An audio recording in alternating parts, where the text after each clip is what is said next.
Honourable John Ruddock for bringing this debate on. If we can't be in a national park today, then we may as well be in here talking about it. A great opportunity for us to do that. Mr Latham asked who's using these national parks. Well, I can tell you I'm one of the users, one of the 60 million visitors to the national parks each year. They're a wonderful asset that we have in this state, the splendour in them, and their role of preserving pristine environments is important. It's a good thing and we need to support that, but it's not their only purpose. That's not the only things that we create national parks for. We must ensure that public do have access to them, and we must facilitate that and support that, allow people to walk in them, camp in them, drive in them, ride in them, fish in them. We support these outdoor activities. There's not much point in creating more and more and more national parks if we're not getting the full benefit out of these. Since 2020, almost 800,000 hectares have been added to the National Parks estate, much of that in Western New South Wales. And if we're going to spend $300 million on taxpayer money acquiring this land, we must make sure that people do have access to it where it is appropriate.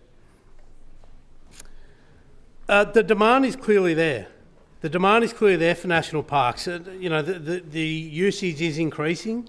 We saw a massive shoot up during COVID, but we've seen a 50% increase over the last decade to that 60 million people. And also, let's not forget, while they're visiting our national parks, while they're driving to the Warrumbungles, they might stop in Coonabarabran and have a pub lunch or stay the night or go and see something else while they're in town, the Crystal Palace out there. So we must continue to support that. But it's not just about access. There's no point just talking about access if we don't put our biosecurity of our national parks on the table. It is far too important for us to not be constantly talking about biosecurity. And I think it's fantastic that the Minister for Agriculture is in the room here for this as well, because no matter how much money we're going to say we're spending on biosecurity in our national parks, it's not going to be enough. There's no point gazetting our national parks to then let it get overrun with pigs or Bathurst burr. In some cases, you'd be better off leaving that as farmland for the ecological values you're going to get out of that. Unfortunately, a lot of our national parks are becoming breeding grounds for invasive species. And you've only got to talk to farmers who live near the parks at the moment that talk about the problems they're having with pigs, tearing through their fences, destroying their crops, their water points, killing lambs and animals. And we're not just talking about a couple of pigs, hundreds of the buggers coming out of national parks onto good productive farmland and causing untellable damage. We're hearing people in the northwest of the state that can't crop anymore because pigs are doing too much damage. They can't grow sheep because pigs are taking their lambs, and they have to be very mindful of when and where they're calving.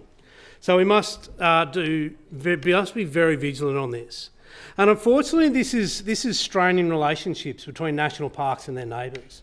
Farmers can do whatever they want to control pigs on their place, but if the same thing isn't happening next door, it counts for nothing. And that is straining relationships between the parks and the farmers. And the same thing goes for weeds, and it's not just for the nearby farmers, and the weeds affect them as well, but also no one wants to visit a national park to go and look at St John's Wort or Blackberry or crawl through Hudson Pear or crawl through Lantana. So we need to be spending more money on controlling our invasive species in national parks and strategically and targeted approaches to these different things. And of course, if we do that, we also increase the ecological values of these valuable land. Cats aren't doing much good to our biodiversity in our national park. African lovegrass is not helping that. So if we don't see more investment in our biosecurity, strategic targeted investment, then we are going to see more and more problems with our invasive species, and we're going to lose these beautiful assets to national park, to these problems.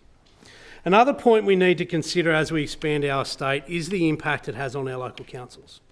When farmland becomes national park, that council loses a rate base. They also lose a working farm, a farming family that buys groceries in the town, has kids in the schools. These aren't just numbers on a spreadsheet, these are real people that are affecting the communities. Now, I'm not at all saying that this means we should not be looking to expand our national park estate where it is appropriate, but we need to be very careful about the wider implications and see what we can do to support those affected communities. When it comes to access, one particular group I do want to raise is apiarists. I think there's a massive opportunity to increase the beekeeper access to our national park. Many in the industry feel like they've been squeezed out of the national park estate, which is in contrast to other states that are capitalising on these beautiful eucalypt forests to produce, spectacular honey, as well as supporting this industry that has ramifications throughout the whole agricultural sector. So I would like to see some serious consideration about how we can get more beekeepers into our national parks. We're very blessed in New South Wales to have the national parks that we do. They cater for many different wants and needs. Even personally, I've experienced them in many different ways. On my own, with mates, with my family. There's so many different things on offer. I've done day trips to the Warrumbungles and seen the visitor centre there, a fantastic asset to that part of the world. Overnight stops at Mile Lake National Park and had wallabies hop into a camp. I had an amazing night at the Kulgoa National Park.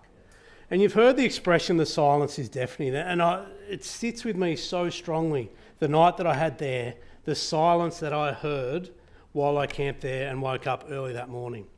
The Gibraltar Range National Park's another fantastic one, and I do want to touch on, I haven't done it myself, but I've certainly seen the facilities there for horse riding in the national park.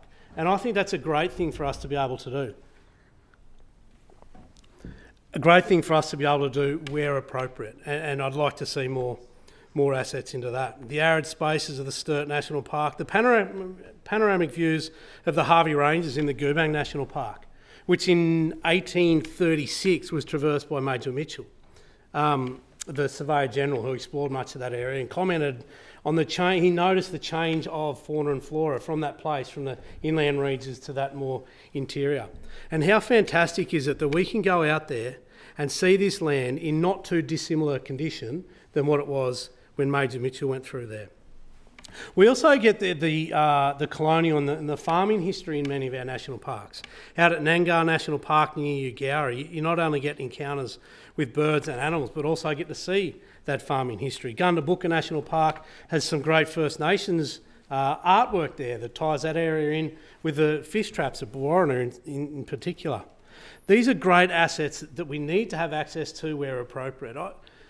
I remember as a kid going into my grandparents' houses and lots of other houses, and there were rooms that we weren't really meant to go into.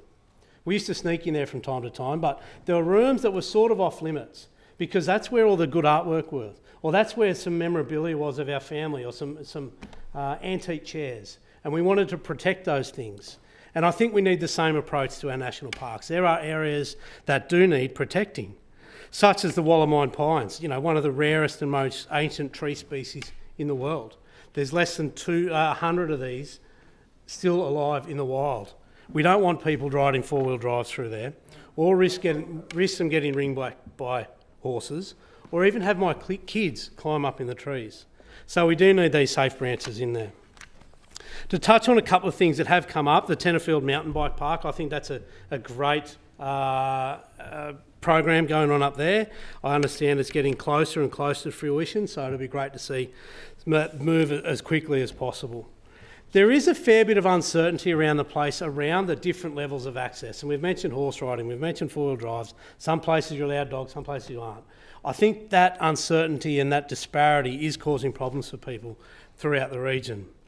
Closer to home, the Boranor Caves is a fantastic facility. It's so good to be able to go out there. It's a special place culturally as well.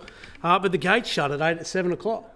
So in the summer, it's a great place to go out there for a barbecue, but you've got to be out of there by 7 o'clock. There's so many good things about our national parks, and we do need to continue to protect them. And I will, in the last couple of minutes, I did want to come back to some of the things that the Honourable Jeremy Buckingham said. And I'll take what he said on face value, but I'm not surprised to hear that, because our farmers are getting better at managing our land. Our farmers are true stewards of their environment and their country.